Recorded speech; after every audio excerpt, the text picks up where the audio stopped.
Good. Ameago. Na? Ameago. Mada. Mada. Ajuba yupi? Alap. Hello? Abud. Abrangwa. Abud. Abud. Lindina. Abud enda kunono blood plastic zangambo. Randi spenda kamudum kari kana.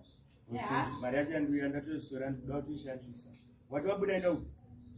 Enda mba. Abuda, enda mba. Babuda. Babuda. Right munso. Babuda panze. Enda mba. Tapanze enda mba. Oh, enda mba. Ayo, sakana. Anadofungwa kuti vangu right munso. Asa msundizisisa. Amaya kwa momba kana kamaya kwa bu. Nensano mzola. Nisani tsona ngwanzisa. Kama uya inimika.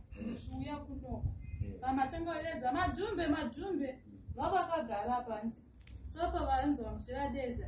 Baba vanbuza kuti kana masvika ndokuti tichi vabuda.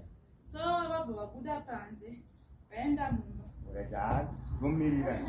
Li. Oyo urimo baba. Dirimo li haziko na li. Haziko. Panze. Matiko auye leo samtere dirimo hangu matiko. Aiwa ndakashokira madhiza ai ndaona si madhiza wandisa timbotora mari amunda kuinda madhiza. Akishani.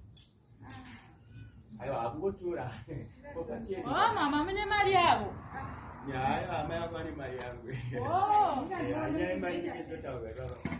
Una business. Amaya kwa kuda, walimo kuda mbaya pasi. Ya singopona shona.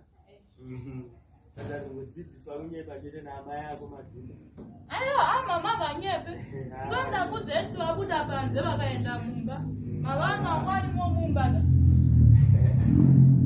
Ayo mama tipendo zvakanakira kuti vana varangwara vanogara pedo nechokwada. Komari yangu ka.